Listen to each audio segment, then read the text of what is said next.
He was so close to my mom and my dad, but especially my mom, especially when she was sick. He hasn't left my mom even a minute. They put him in a car, they cover his face, and they put the gloves on his hand, and they took him 2-hour journey to unknown place. Everybody know Mahmoud Al-Jaidah. He can tell you that's Mahmoud Al-Jaidah. He is the maybe the most person help the people. We see him suffering and feel very badly, but we can't help him. He was so soft with all, not just with me, with all my family, with his sons, with his family, with us, with even with the people. I haven't seen him one time shouting. Honestly, I don't know the reason why my father's arrested now, and even my father doesn't know the reason why he get arrested.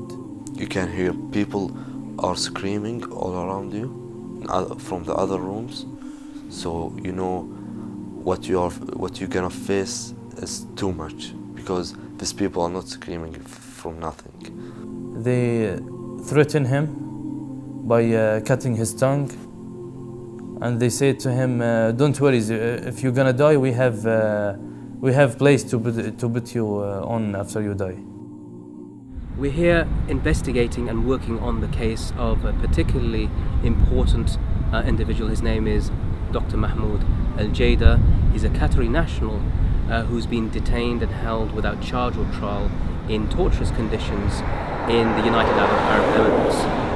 What we're beginning to uncover during our investigations is that this individual is somebody who's been very well loved, somebody who's highly respected in his community, and on a visit to, or a transit visit through the Emirates, he was detained and has been held there in a secret location, far away from Doha, far away from his family, far away from the ability to know what it is that he's done wrong, and more importantly, far away from any norms of justice. When I was a little boy, I used to go with him, especially in Eid. You know, we wish all the family, and we got little bit of money. Immediately, we will go to the cinema. We buy a ticket, we go to the cinema. And then we will take a shot. That time, all the photos were black and white, and I'm still keeping, because I am collecting antiques and photos. And when I showed to Mahmoud one time, he told me I have to pick that album. I need that album. So I told him, you can have it. And it's still with him. And each time, you know, sometime when Eid, I go to his house, all my family, sometimes weekend, he will ask his son, go and pick the album. Then we will look to the photos of all my family, not just me and Mahmoud, all my families. And we sit and we joke, and you know, we miss that days. Since Mahmoud, you know, his situation, we miss that day.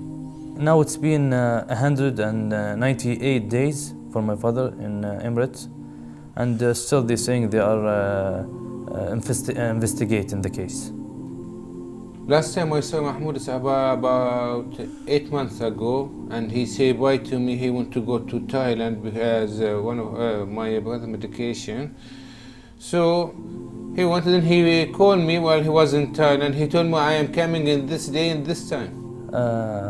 My father's supposed to come to Doha. He's supposed to arrive at 8:30. And I wait for him in the airport until 9:30, and he did not come.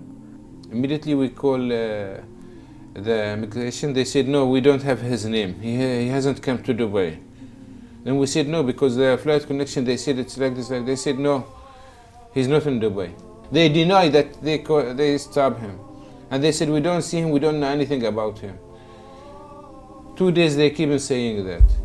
From the beginning, like how my father was detained, it was like kidnapping. He told us some people came to me, if they didn't even show an ID, who are they? First he asked to see the ambassador, and they refused to let him see him or call him. And they told him, come with us to the police station, and there we will let you call him. Then my father went with them. They put him in a car, they cover his face, and they put the gloves on his hand, and they took him 2-hour journey to unknown place. Once he arrived there, they started the investigation. They treat him badly, physically and mildly, and this continue until the 4th day, maybe. Yeah, around 4 days, they treat him really bad. Yes, my father was torturing a lot. He was suffering a lot. He told us they punch him in his stomach and his back. They used to move his legs up, and they hit him in the down of the legs with a stick. Also, they bring a device to take off the nails or cut the tongue, and they telling him, "Oh, please choose which one you wanna start with." And they say to him, "Don't worry, if you're gonna die, we have place to put you on after you die." They were torturing him physically and mentally. They did it 4 times. They came to him, give him all his clothes, and told him, "You are released. You just change your clothes, and we are taking you home." He was very happy. He changed his clothes. They took him to other place. He was waiting there. It was like a government place. He was waiting there for hours, and nobody came to him, and nothing happened. Then, after like half a day, they took him back to his cell without any releasing. His mind was sometimes badly affected, and he would say that he is deeply worried. He would say, "These people said they will be releasing me, but they haven't. I'm in these harsh conditions, and I've committed no crime. They have kept me imprisoned like this." This is what he told me. He is in a 10-foot by 10-foot cell in which there is a light and a camera and only 4 walls. There is a door, and the cell is windowless. He cannot leave, and no one can enter. He cannot meet with any other people. It doesn't happen to everyone, but there are certainly some people who are physically beaten there.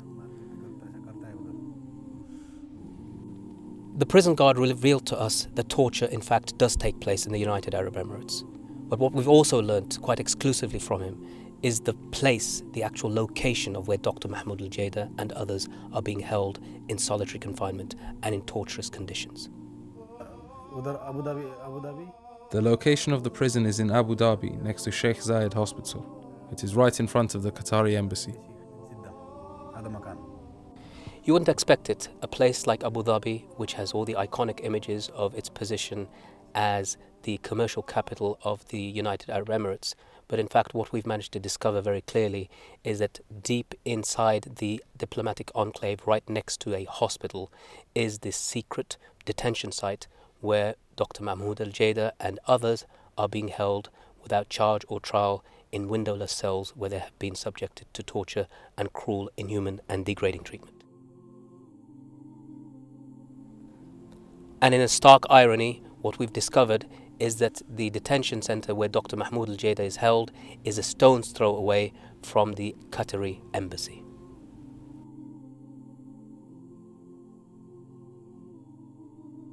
To understand more about the legal case of Dr Mahmoud Al-Jaidah, we spoke to Muhammad Al-Saqr, who served as a public prosecutor for 16 years in the Emirates before he came to the UK. Based on the law, for anyone who is detained, the security apparatus or the police should be granted a limited amount of time.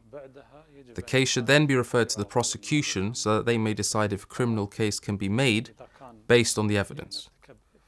The prosecution will then continue the investigation with him, look at the evidence, and then make a decision within 21 days either to refer it to the court or to release him. In the event that there is no evidence, then they must release him within 21 days.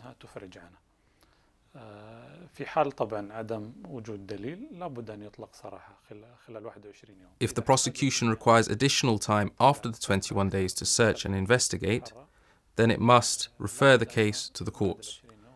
The judge will also look at it. It's not just a formality, but an issue that the judge must personally review the file.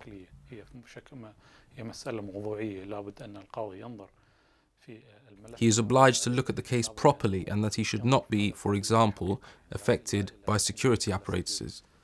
However, to leave a person, as in Dr Mahmoud Al-Jaidah's case, to continually extend it to a point where it has now been, I think, 7, 8 or 9 months, this is a matter that a free and impartial judge will find unacceptable.